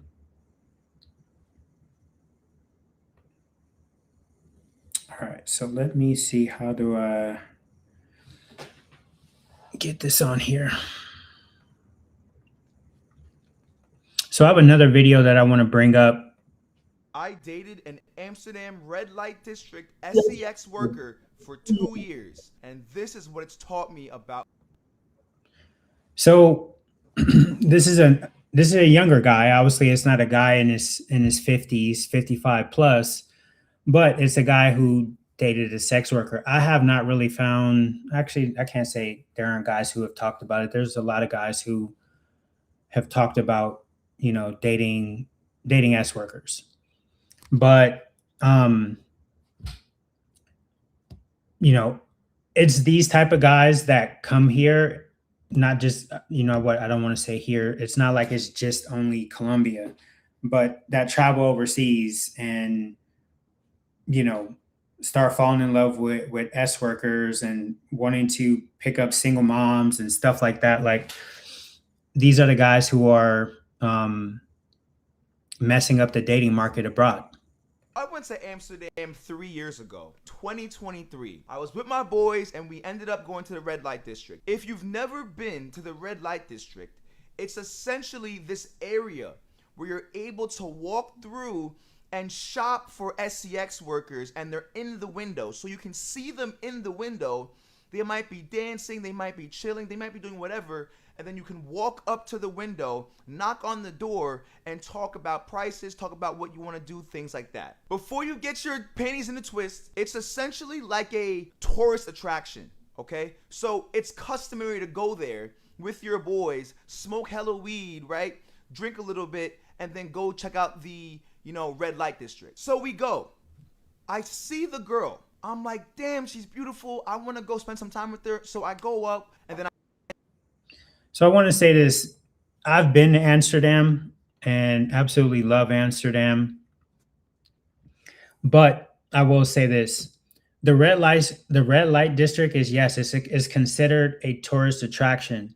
But just because it's considered a tourist attraction, it does not mean that you have to go and partake in S tourism when you get there. And granted, it's legal there as well. But like I said, you don't have to partake in it. I just walked around because I'm like, oh, I've seen it on different movies and stuff like that in the past. You walk through there, you look at it, you're like, oh, okay, this is what it's like. You move on. You watch, a few old guys who are in their 50s plus. I mean, it's young guys too, but you'll see a good amount of 50 plus guys who are going up to the door and knocking on the window or whatever it is to talk to the girls. It's definitely something very unique as far as how to advertise and market S work. I think actually it's, in a way, it's brilliant because I guess the girls are protected. It's in a safe zone, whatever. But overall, I think Amsterdam, they just kind of do everything really, really good as far as being a very efficient city, even like their transportation, the way the city is designed. And you will meet some of the most beautiful women in Amsterdam because it's like a melting pot like the United States where women come from all over the world. So you'll get crazy mixtures of like Hungarian and Turkish or some shit like that. Like you just have these crazy, wild European exotic mixes, but definitely a beautiful city, definitely worth going to, but you can still go and look at the stuff. It's just like you can come to Medellin, you can walk through Jettis Park. It doesn't mean you have to, partake in the SEX work. going inside. So we do our thing, but then we just end up talking. And we end up talking for a long time. It was very strange, okay? Because like this is usually not how it goes, okay? So we were talking for a long time. I'm telling her about my life. She's telling me about her life, talking about her family, her dreams, what she really wanted to do, yada, yada, yada. And so as the time's coming to a close, a nigga like me, bro, I'm always trying to be on some smooth shit, right? I'm always trying to take a girl out. I'm always trying to see them, whatever, okay? So I asked for her number. I'm like, yo, let's go get some coffee, this, that, or whatever. She's like, I don't know. Should we do this? And I'm like, come on, I'm only here for a little bit. I know she was feeling me. I thought it was going to be a great time. So after I leave, right, the next day, she hits me up because she wants me to take her out for coffee. So I'm like, all right, cool, this, that, and the third. So we go out for coffee, right? We end up having one of the greatest times of my life. We're walking, having coffee, we sit down for a little bit, and in Amsterdam, there's like this giant river in the middle of the city. Okay, and at this point, it's like 2, 3 a.m. We're sitting on the edge of the river, just talking, making out, doing all this other shit, right? Then she comes to tell me she's married. Now, my first question was not that she was married. It's that how the fuck can she have a husband while she's doing this line of work, right? That just comes to show that some niggas really just do not give a fuck, all right? Like, that's when I really found out. I'm like, yo, some niggas really just don't give a fuck. So the night's going on. We end up walking some more, chilling. We go get a drink. Then I drop her off at her spot. After I drop her off at her spot, I go back to my spot. The next day comes around. She hits me back up to come back. So I go back. We talk some more. Whole time, bro, like, she's genuinely making a connection with me. Even though she's married, even though she can't do that, even though like this is literally just like her worst nightmare in terms of her marriage. She tells me that she's starting to get feelings for me. She tells me that, oh, this has never happened before. If this is true, if it's true, right?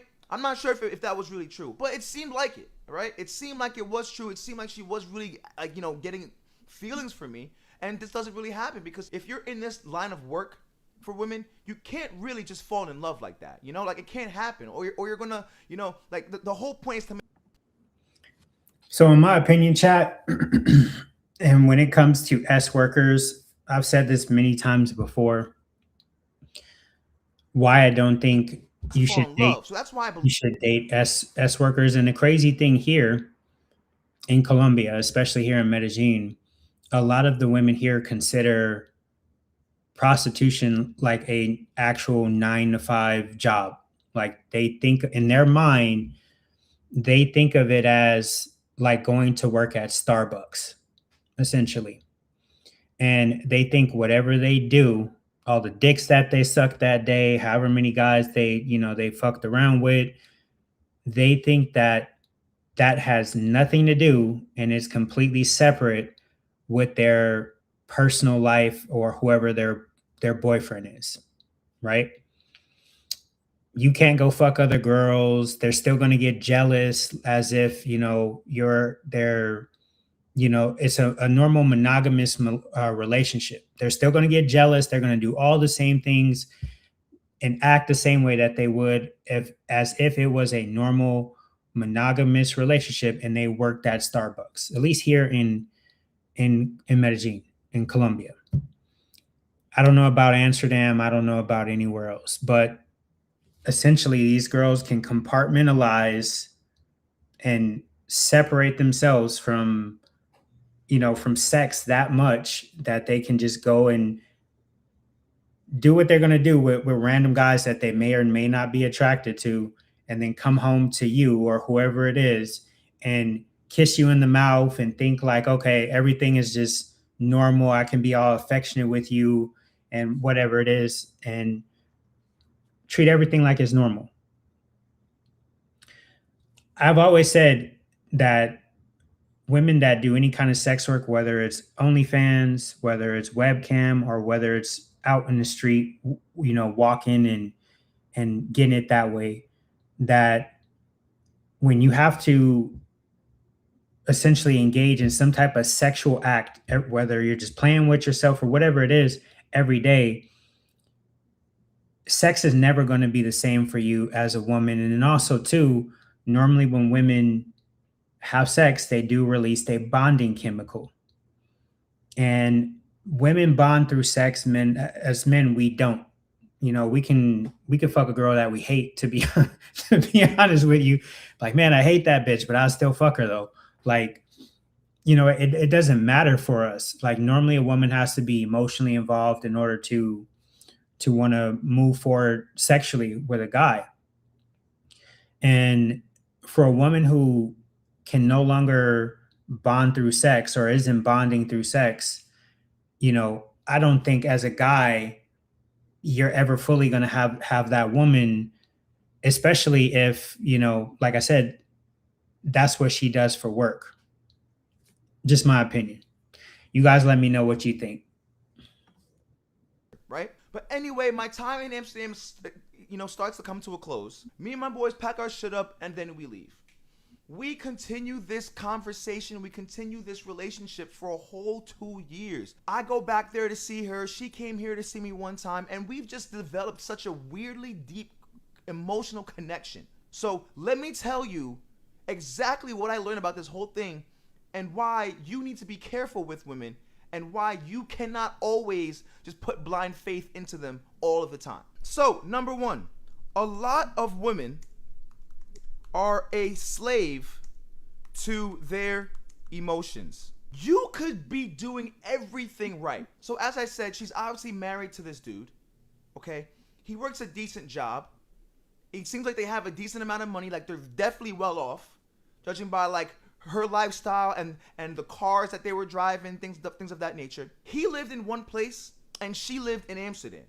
So she never got to see him that often. And she was in Amsterdam a lot of the time, you know. She would spend 3 to 4 months in Amsterdam, then fly all the way back home to go see her husband, go see her family, spend like, you know, a couple weeks there, then come back to Amsterdam and then work, because this was her job. This was her full-time job for a long time. The thing was is that she never thought that she would be in a position to fall in love with somebody else until she did, especially when you're in this line of work, okay? So what this taught me was that women, it only takes the right situation, one time for them to catch actual genuine feelings for somebody else. For men, a lot of the times is we can. So I can tell you this from a lot of the guys that I've talked to that are dating S workers, the most common thing that I always hear from every guy is she doesn't want to do this. She plans on getting out of it. They all give you that sob story. Now, one of the things that they tell guys as well is like, oh, there's not a lot of opportunities here. At any point, you could go and get a regular job. It may not be the best job, but there are jobs out there. Like a lot of these women act like who are in this line of work as if there are just zero jobs out there and that's the only thing that they can do is resort to hoeing. You know, there are jobs out there. If you looked enough, you would be able to find some type of work, or you know, even you could be like talk to businesses. They literally could talk to businesses and be like, hey, could you keep me in mind if, you know, someone leaves or whatever. A lot of places, generally people do stay, you know, if they have a pension, if they have medical and dental and all that stuff. But there are a lot of little jobs out there that you can do to, you know, essentially try to make some type of money versus hoeing. The problem is that once these girls get into that line of work and they see that type of money, it is almost impossible to go back to working for $30 a day or whatever, you know, whatever it is. You know, in some cases they're getting paid $3-4 an hour and they're working, you know, 10, 12 hours. So you just made, you know, in some cases, I think let's say whatever, it's like 300 in a night or more. In some cases, you know, I've heard stories that there are women who do S work who are making more than some guys are. And some women are in this line of work just because they just like it. You know, they like sex and they're just figure I might as well get paid for it. But, you know, it's just like, as the saying goes, fast money has slow consequences. Obviously, they don't see it in the moment, but one of those slow consequences is just that they're not going to ever want to go back to working a normal job where you're only making like $40 a day or whatever it is. You know, you're making the minimum, you're making $400 a month. So that's the big thing. Also, a lot of these girls like that line of work because they're constantly meeting foreigners. I mean, there are some girls who, you know, they serve as locals, but majority of these girls want to work in places where they're meeting foreigners, whether this is through webcam or if it's through working on the street. So if you're meeting foreigners, a lot of these guys are doing this thing where they're not only sending money, but then they want to see the girl. So then they're like, oh, let me fly you out to Europe. Let me fly you out to Mexico, wherever it is that they are. Or in some cases, for some guys, if they can't come to the US, oh, well, let's meet in Mexico. I'll get you a flight to Mexico and I'll fly down to Mexico or whatever. So these girls are just constantly getting positive reinforcement for their line of work. They're always getting guys that are trying to court them. And then on top of it, they're making life-changing money for them. Actual lustful feelings from actual love, actual emotion. Women, I find it's a lot harder for them to do that because there is pair bonding, right?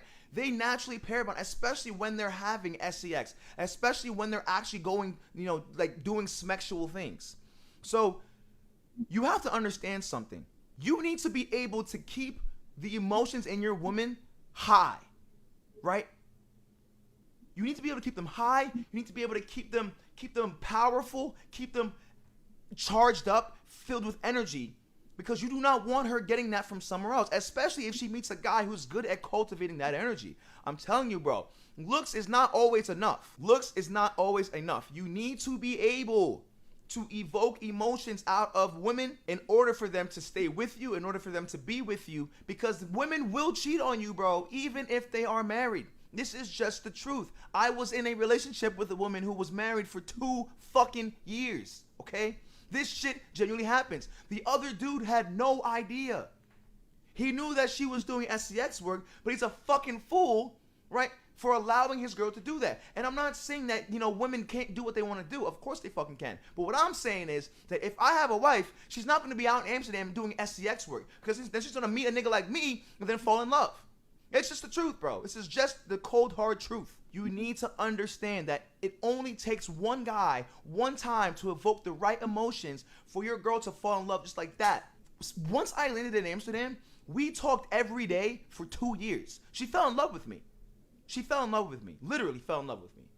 It's insane how this happens, but it does. Lock the fuck in. The second thing that this taught me was that you need to let go of all expectations when it comes to women, okay? Prior to meeting this girl, my views on women were completely different. After meeting her, in a lot of ways, it changed me for the better. I had a lot of love for this girl, but my expectations were always right. I feel like one of the best experiences I have with women is you both just have zero expectations. I knew I wasn't gonna marry her or pursue her or try to take her away from her husband, and she wasn't gonna try to do that to me, even though she did try a couple times. But when you let go of all expectations, I feel like that's when love can truly just exist as itself. Because at the end of the day, we are all our own person, and we're gonna do what we're gonna do.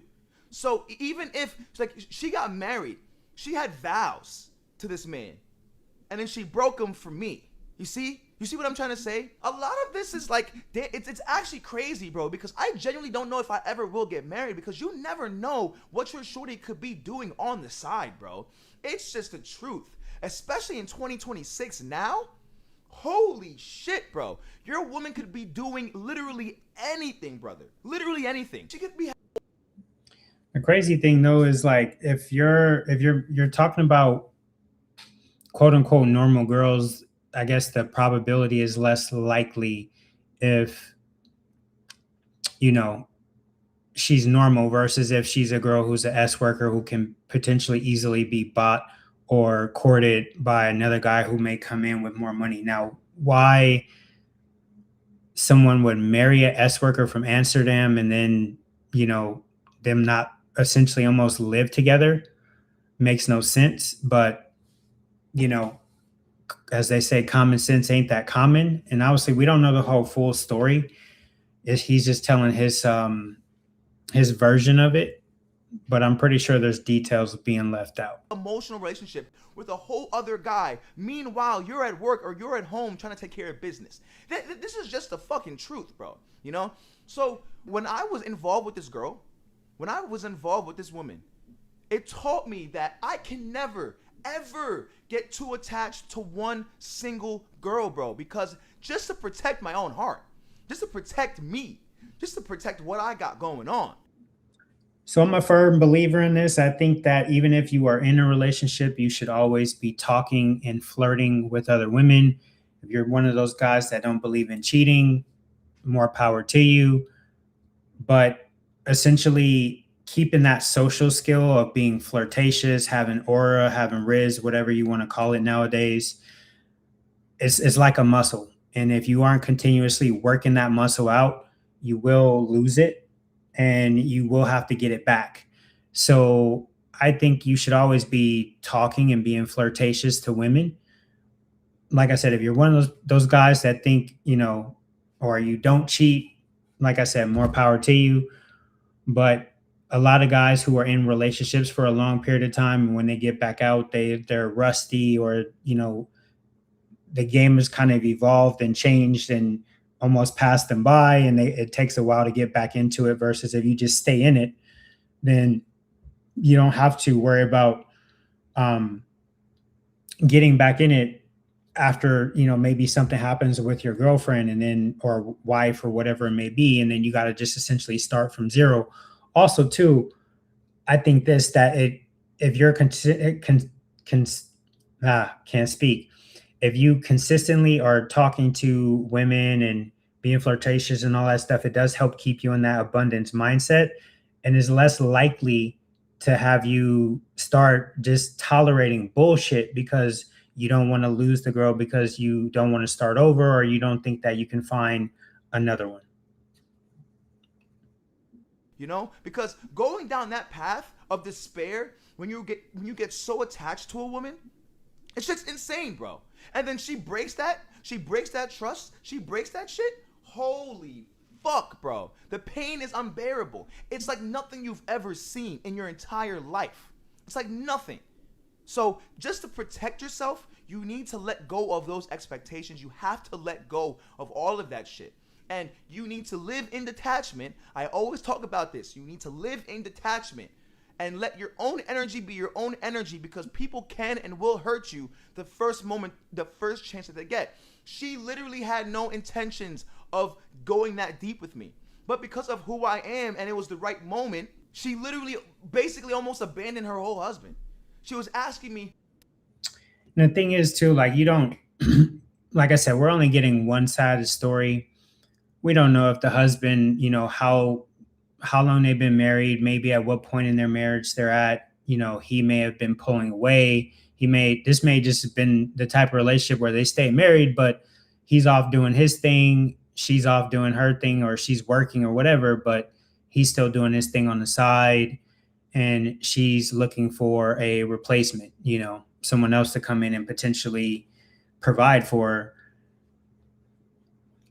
How he said, how do you marry a woman, or you continue to allow her to do sex work, is beyond me. But obviously this guy, he knew she did sex work, so more than likely he met her in the same place this guy met her at, but he might have just got tired of it and along the way found a normal girl and just dealing with her on the side. Who knows? Would you want to stay with me, right? Like if I lived in America, would you be with me? Shorty, why are you asking me these things? You're married. You have a whole other dude, okay? And even if I would have done all that shit, why the fuck would I do that when I see what you're doing to him, right? So you have to. As I said earlier in this live, man, how you get them is how you lose them. One, women are a slave to their emotions. I'm not going to say all women, right? I'm just saying a lot of women are a slave to their emotions. It only takes one time, the right moment for them to actually abandon all of their morals and jump on and lash onto something else that makes them feel better in the moment. Two, you need to let go of all expectations when it comes to women, even if you get married, bro. Because if you let a woman ruin your life, she will.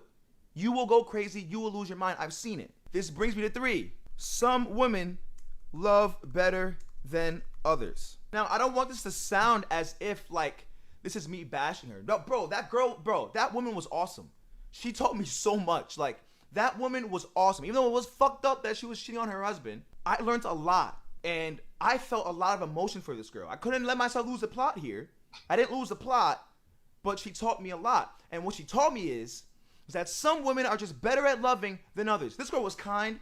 She complimented me. She made me feel like I was the man. She would check up on me. She wouldn't argue with me. She would get deep with me more than my own girlfriend was. I had a girlfriend this whole time. I had a girlfriend this whole fucking time, bro. When I first met her, right? And a lot of times that's how it starts, right? In the beginning, when you first meet, you're not getting the nagging and all the other bullshit that you normally get. It's like that saying goes, if you show me a dime, I can show you a guy that's probably tired of dealing with her bullshit.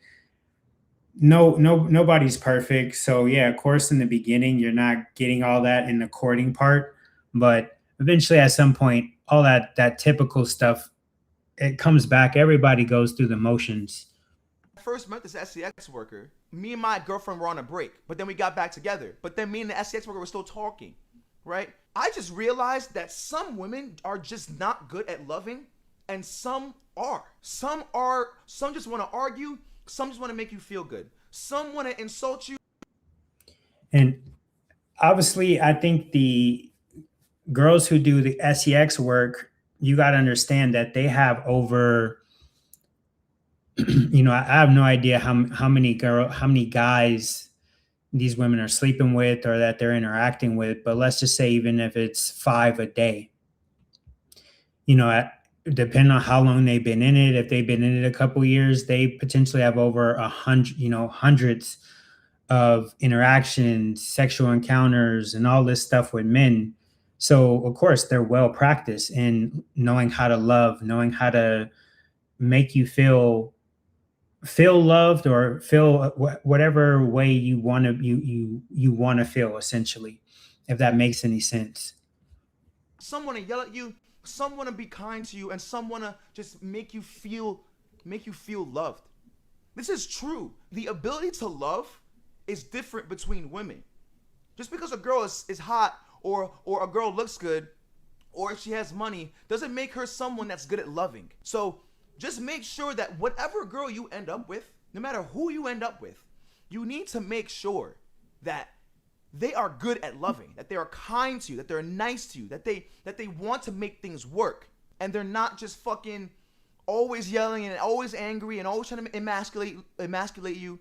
These are I'll say what he's describing right now, that's mostly an American, or it's an American thing, or it's countries that are very heavily Western influenced, like, maybe the UK or something like that.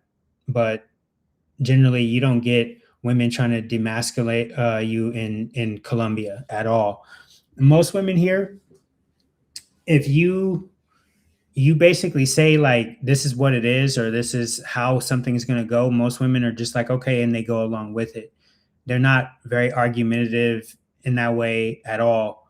Generally, like if you make a plan, for example, you set a date, you like, all right, well, we're going to go out to go get coffee or ice cream. They're like, okay, cool, let's go. You're not going to get oh, that's low effort. Oh, that's the bare minimum. You're never, well, I won't say never. It's about a 98% chance that you won't get that.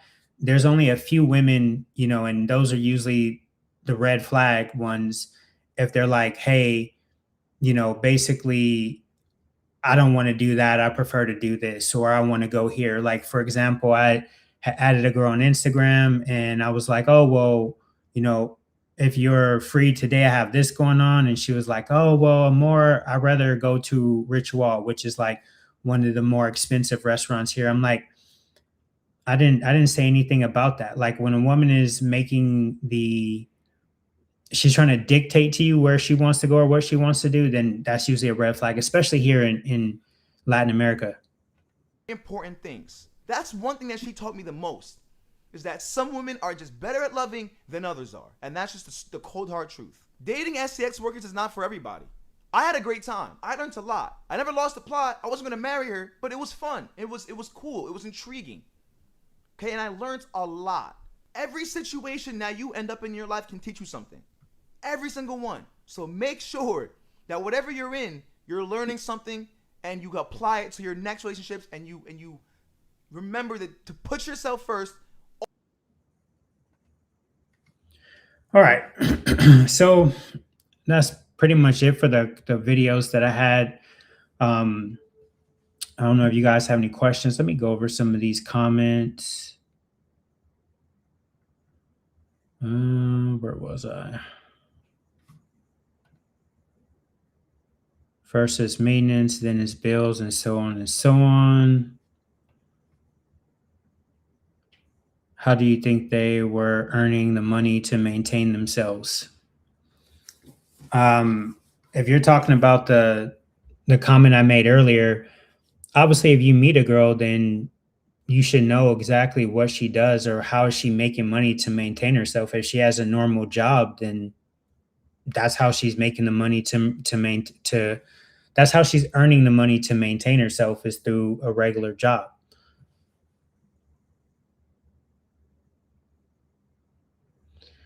All right.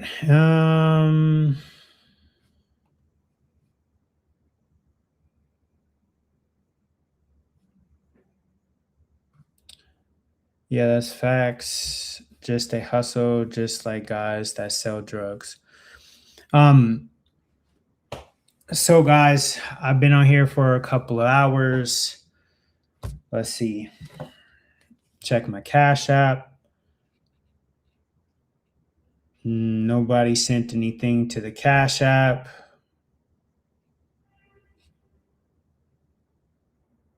And we didn't get any super chats. All right. So that's it. I'm going to end the stream here. I appreciate you guys watching. I may do another live this weekend. I'm not sure. But yeah, I appreciate you guys watching. And until the next one, you guys be